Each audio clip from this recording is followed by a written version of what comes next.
અલ્યા છે ભાઈ જો ને માથું ચડાવો હારા ઊંઘવાય નહીં દેતા કોકના શાંતિ ખબર નહીં પડતી બધી બાજુ પકડો અહીંયા આગળ કેટલો વેતરો કરો ખબર નહીં પડતી મય હશે તો જા અલ્યા હશે ભાઈ જો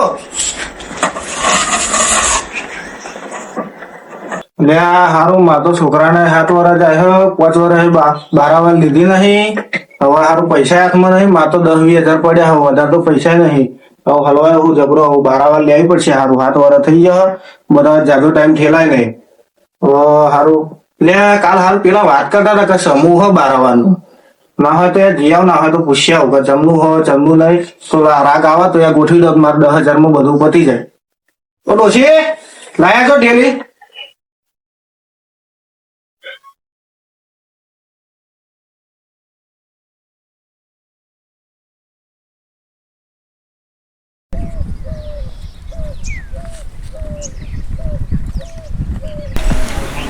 મેલાજી आता ચોયડે આવા સ્ટાફમાં ચોયડે તમે મારા છોકરામાં 12 વાર નહીં 7 વર્ષ થઈ ગયા યાર 5 વર્ષ લીધી નહીં 7 વર્ષ લેવી પછી બાજુ પૈસા નહીં યાર 10-20 હજાર રૂપિયા પડ્યા હતા ગોમમાં એક વાત વાપરી કે સારું સમૂહ સાચી વાત હા એ તો સાચી વાત ગોમમાં સમૂહ રાખ્યું 10,000 માં બધું પતી જાય હા તો યાદ જવું હમાર નંદા હારા મારું કોમ હે યાર યાર આ તો લાગે યાર માતો હોય ને ખરેખર આ તો પૈસા જ નહીં યાર 10-20 હજાર રૂપિયા પડ્યા છે ના યાર આ તો આપડી પબ્લિક ગોળી થઈ ગઈ ઘેર કરું આમ કરું આ તો સમૂહ કરવું તો હારું યાર આ 10,000 માં પતી જાય 10,000 માં પતી જાય તમારે પૈસો બચે બધી રીતે હવે તમે ઘેર કરવા જાવ તો 1.5-2 લાખ રૂપિયા થાય હવે 1.5-2 લાખ રૂપિયા લાઈન પછી ચો એ કરવાના એટલે તમે કરો એ બરોબર તમે હે ને જી આવો ગામમાં વાત લઈ આવો ચમનું સારું હોય તો લખાઈને જ આવજો હારું કોમ તો નંદાઈને જ આવું હા તો આઈને પછી માં મળજો હા એડો મળે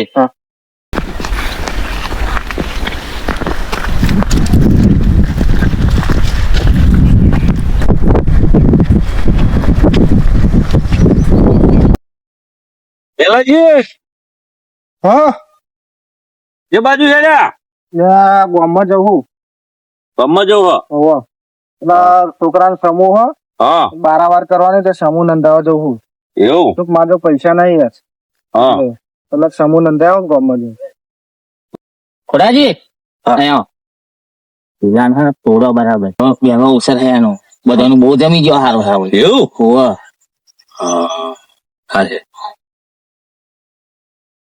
મેલાજી વડા થઈ જાય યાર જવાતું હોય સમૂહ 2-2.5 લાખ રૂપિયા ચોલ્લો તમારે આવશે અને તમારી ઘેર તો પેલો આવશે યાર એટલે ખોડાજી વાત તો તમારી સાચી મારા હારું 1.5-2 લાખ ચોલ્લો થશે નહીં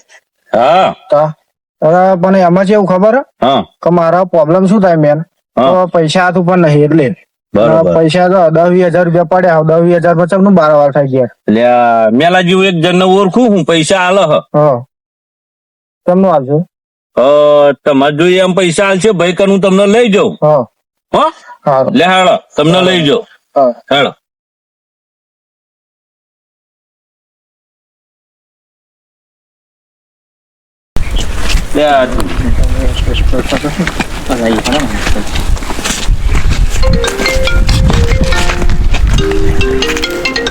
હલો હા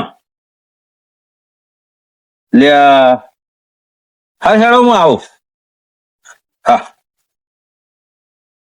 મેલાજી ત્યાં મારા ઘેર પાણી ચાલુ થઈ ગયું બાજરી ઘેર થી ફોન મારે જવું પડશે પણ સાંભળો આ આગળ જતો હમે હે ને એક અવાજ આવે મોટો એ વચ્ચે ડાબા હાથે વળી જજો એ જાલમસિંહ નું ઘર રામ રામ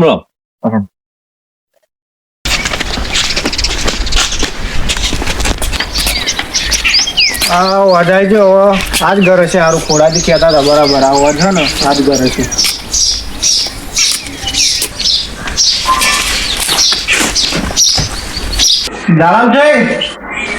જાલમસિંહ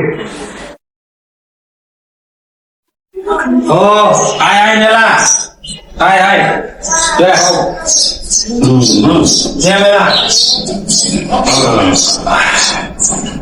બોલ શું કામ પડી તારે મારું? કે પૈસાની જરૂર પડી છે મારા છોકરાઓ જે છે ને એને બારાવા લેવાની છે. હા એટલે હારું પૈસાની જરૂર પડી છે. હા મેં આ તને પૈસા આલું ખરા હા પણ તને ખબર છે હું વ્યાજનો ધંધો કરું છું. હા હું બધી 12-13% આલું છું. હા પણ તું આપણો માણસ ને ચાલ તને હું 10% વ્યાજે પૈસા આલીશ.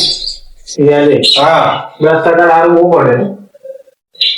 તો પછી મેલા જમીન બમીન પડી છે. જમીન તો હવે હારું એક જ છે મારા વિડીયો હારું ભાઈ. હા તો હું તને જમીન પર આલું. તો આવો તો હારું રસું મારા અવસર આપણે જાય. હા તો તને જમીન પર પૈસા આલું. હું કેટલા લેવાના છે? ₹1,00,000. લાખ રૂપિયા? હા ખોટો ને યાર. ને બાપુ બેહું. બે શાંતિથી બે. હા ખાડો વાગે. જો મેલા હા. મારી એક શરત. હા તારા પૈસા આલું ખરો પણ વચ્ચે પછી કોઈ હું પૈસા આપીશ નહીં. હા અને 2 મહિનાની શરત. તો બાપુ એક કામ કરો ને હા બોલ બોલ. આપણે 50 વધારતો મને $1,00,000 આલો. હા એ તો બીજો. બરોબર ને? હા તારા ગમે ત્યાં કામ લાગી જાય હા. તો લાખ ને 2 લાખ રૂપિયા તને જમીન પર આપું છું. મને $1,00,000 કરી આલો. હા અને બીજી વાત હા. કે 2 મહિના પછી હું 5% વ્યાજ ગણીશ. હા બરાબર છે ને? હા બે પૈસા લેતા આવું. હા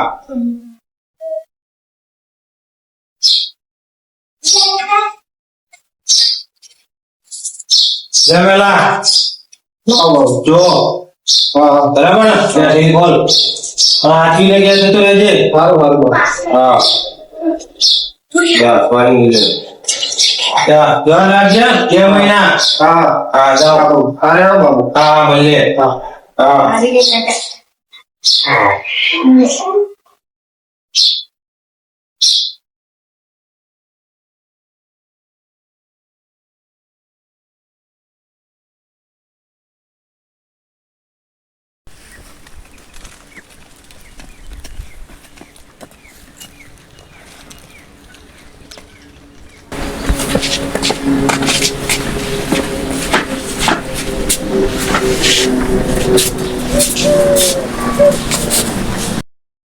ડોશી બોલો છે લેણો તો આપણે 12 વાળો ઘેર કરવાની છે. પૈસા લઈને આવ્યો હવે જાહો ને તાહો કરવાનું બધું.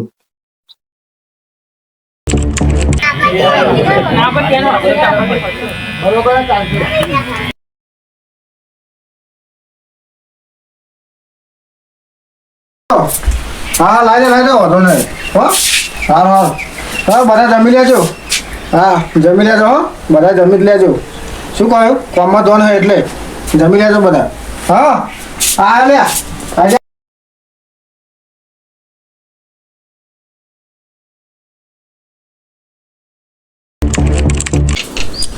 લ્યા હારું હું તો જબ્બર હલવાઈ ગયો યાર ખરેખર. પેલા ખોડાના ને દેવાની વાતમાં આવીને અને મેં તો વખતે આવો અવસર તો કઈ નાખ્યો પણ હારું 35,000 ચોલ્લો થયો. હવે માં તો સીધા ના વર્યા પૂરા 50,000 ના થયા. અને ઉપર પેલા જાલમસિંહ જોડે હું 1.5 લાખ લાવેલો એ 2 મહિના પૂરા થવાયો એ પાછું વ્યાજ ચાલશે. હું તો એવો હલવાઈ ગયો ને ખતરનાક. આશા હતી કે 1.5-2 લાખ ચોલ્લો થશે પણ ના થયો એટલે હવે શું કરવાનું હું તો હલવાઈ ગયો.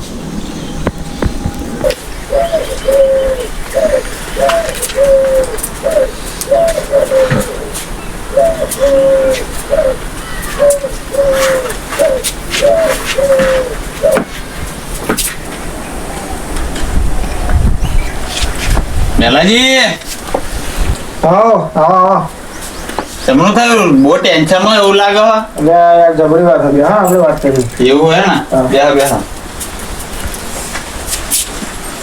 બોલો તા શું થયું? એટલે યાર ચેતન તમે કહેતા હતા ને વાહ પણ હું નામ હોય હું ખરેખર પછતાઈ ગયો. એવું હે ને હા હું પેલો દેવો અને પેલો ખોડો ઓળખો અલ્યા હોવા એમને બી- ગામનું કરતા ફરે ને હવે એ એમની બેની વાતમાં આવીને છે ને એવો હલવાઈ ગયો ને ખરેખર આશા હતી કે 1,00,000-2 લાખ રૂપિયા ચોલ્લો આવશે હા હા પણ હારું 35,000 ચોલ્લો આવ્યો. 50,000 માં તો પૂરા ના આવ્યા સીધા નહીં ના વરે. એટલે પણ મેં તમને કીધેલું ખરું કે ગામમાં લખા સમૂહ તમારે એના લખાઈ આવે એમની વાત ચો મારવાની જરૂર હતી યાર. પણ યાર એવા બોલતા હતા તે હું વાતમાં આવી ગયો શું કરવાનું. અરે પણ તમે યાર ગોળા કેવાય તમે એમની વાતમાં આવી ગયા કેટલા જ દેવું કર્યું એમને હવે તો યાર આ તો 1.5-2 લાખ રૂપિયામાં દેવું થઈ ગયું. શું વાત કરો યાર અને ચોલ્લો કેટલો આવ્યો? ચોલ્લો 35,000 થઈ ગયું કલ્યાણ તા થઈ ગયું શું કરવાનું. હવે મેં તો ભૂલ કરી દીધી આવી શું કરવાનું હલવાઈ તમે ગયો. તો યાર જબરું કરી નાખ્યું. સારું જવા દે ને મેં તો પેલા જાલમસિંહ જોડે 1.5 લાખ રૂપિયા લીધા ઓહો. બીજા જોડે 50,000 રૂપિયા લીધા એમ કરીને હલવાઈ જાઉં પાછો 2 મહિના ફરી પાછો એવો વ્યાજ ચડાવશું. તો તમે જબરું કર્યું યાર. તા કેટલા બધા લેવાતા છે યાર. તા યાર આ તો લગ્ન કર્યું એવું તમે કરી નાખ્યું લો. તા શું કરવાનું? જબરું. અને એ બે તો હારા એવા છે, ગામમાં આખા ગામમાં ફોહમ મારતા ફરે. મને યાર આવી શી ખબર, હું તો હલવાઈ ગયો ખરે. એટલે એમની વાતે ના આવે યાર તમારે. હવે શું કરશો તા તમે? હવે શું કરવાનું, હલવાઈ ગયો હું જબર. બોલો હવે તમારે તો કશું રહ્યું નહીં. તમે ચોલ્લા ના બાર એને ને એને તો તમે ચોલ્લા હાથર તો બધું એ કરી નાખ્યું. ચાલો 35,000 આ સીધું ના ભર્યું. પણ તમને તો એવું જ હતું કે મારે તો 2-3 લાખ રૂપિયા ચોલ્લો આવશે. હા. તમે યાર લાખ રૂપિયા ચોલ્લા હતા, તમે 1.5 લાખ નું દેવું કરી નાખ્યું યાર. હું તમને એટલે પહેલા સમજાવતો હતો કે તમે સમૂહ જે કરી આવ્યા ને તો આ 10,000 માં પતી જાત યાર. તારું પાસે શું કરું યાર, હું મોટી બહુ ભૂલ કરી નાખી યાર મેં. તમે તો જબરી કરી યાર. તો મિત્રો, જે આ મેલાજીએ ભૂલ કરી છે એવી તમે પણ ના કરતા. અને મારું કેવું તો એટલું જ છે કે જેમ બને એમ સમૂહમાં લગ્ન કરો, સમૂહમાં બાધા કરો. કારણ કે મેલાજીએ લાખ રૂપિયા ચોલ્લાની આશામાં 1.5 લાખનો ખર્ચો કરી નાખ્યો છે. તો તમે એવી પણ ભૂલ ના કરતા. જેમ કે મિત્રો, મેલાજીને પેલા ખોડો અને દેવો બે ચડાઈ ગયા છે અને એમને નુકસાન કરાયું, જમીન બમીન મીકવી પડી. તો તમારે પણ એવા કોઈની વાતમાં આવવું નહીં. અને જેમ બને એમ જેટલું બને એટલું સમૂહમાં કરવાનું રાખો, તો તમારે સારું રહેશે. તો અમારી ચેનલને સબસ્ક્રાઇબ કરો, લાઈક કરો, કોમેન્ટ કરો આવા નવા વિડીયો જોવા માટે. જય માતાજી, જય શ્રી રામ.